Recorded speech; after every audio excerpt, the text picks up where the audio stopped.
back to my channel. If this is your first time visiting, my name is Bwandungi. Welcome! You clicked that link. You're here. You're interested in this topic. I know the channel has been flooded with conversations with Paul. I thought it was important to get a good introduction to my brother, who I will be having monthly hard conversations with about things that are important to us as we grow into ourselves, as we grow into our dreams, as we grow into the kind of people that we want to be. The other thing that I would like to mention is this wonderful wig that I purchased from Sara Mawadri.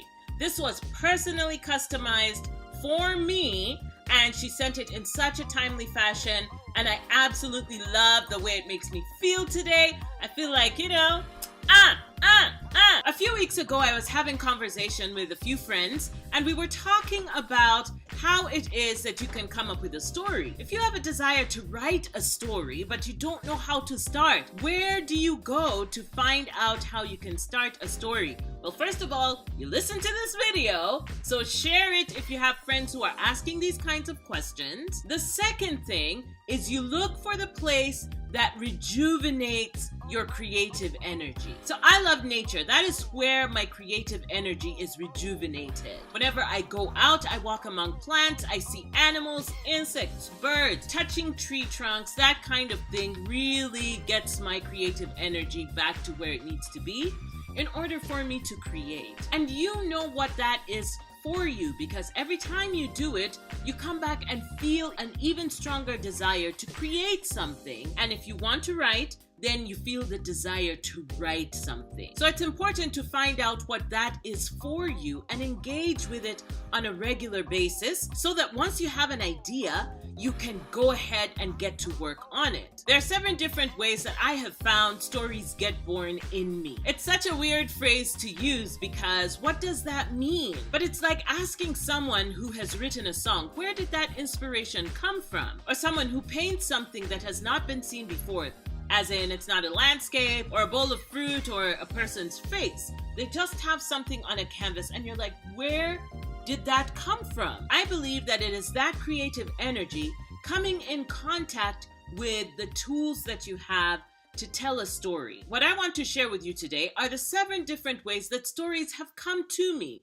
And then once I have the creative energy, for lack of a better phrasing, the stories get born. The first one is a dream log. I was introduced to dream logging by a friend called Kay, who gave me this gift as being part of her wedding. It was a kind of journal where you wrote down the name of the people who were in your dream, if there were new people, and then you wrote down what the dream generally was, and then what you thought the dream meant. I've since discarded what the dream meant because sometimes you end up in your head in some really weird places. Instead, what I just do is if I wake up in the middle of the night and I'm having this adventurous dream or something is happening that I find so interesting, I will actually get up and start typing it on my phone and write out as much of the dream as I can remember. Get to your dream log as soon as you've had the dream, because we all know what happens if you take time away from the dream when you wake up. Dream is gone.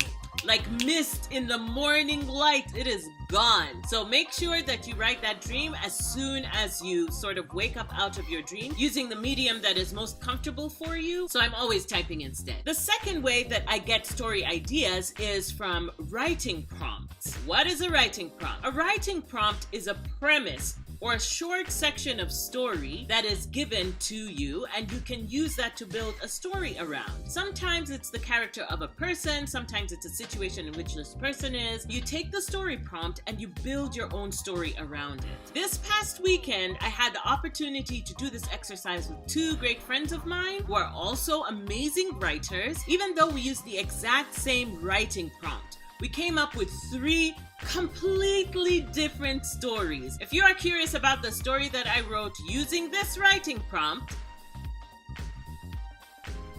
go ahead and send me a message. You can leave a comment down below, or you can send me a message through any of the social media, and I will let you read this story that I came up with. It was fascinating. The third way that I come up with stories is by using legends, the legends of our people. And by our people, I'm using this sort of collective term of people descended from Africans, whose legends I find interesting because we don't see them in popular literature or popular culture.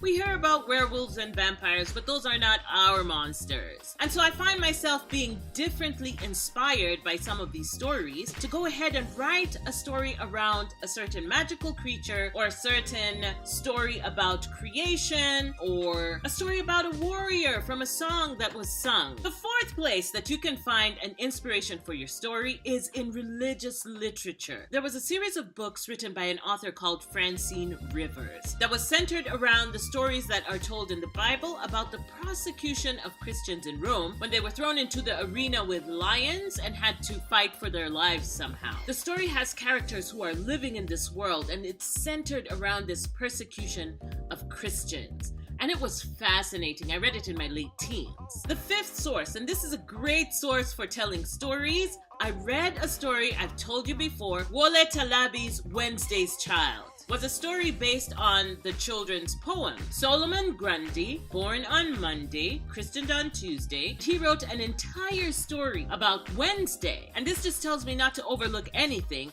because inspiration can even come from a child's poem. Number 6, I use inspiration from other people's lives. If you are familiar with my work on Facebook, many of the flash fiction stories that I have written on there are inspired by other people's lives that I've had the opportunity to observe. And number 7, something that happens to a lot of us, is dissatisfaction with another story. Reading a story and thinking, why did the author make this particular choice? You go ahead and you write the kind of story that you would have liked to read. People will read the news, and depending on what is happening politically in the world, they will use that to craft a story to their liking. Others will take very little known historical events that they read in some obscure history in some library somewhere, and they will build an entire story around that. My personal belief is that once you have filled yourself up with creative energy, it becomes so much easier to think of a place where you can start to tell a story. When you figure that part out,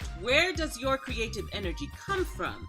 Then it becomes so much easier to tell the story that you want to tell. And in the next video, I will be talking about the next step. Now that you have been filled up with creative energy, you have this story that you think you want to tell, what is the next step? How do you get that story out of you and onto paper? I hope that the information in this video has been valuable to you, and if it has, please go ahead and click the like button. Let me know that you'd like to see more of these kinds of videos, and if you're not yet subscribed, please go ahead and subscribe, and I will see you in the next video. Have a wonderful day. Have a wonderful the rest of your week. Bye!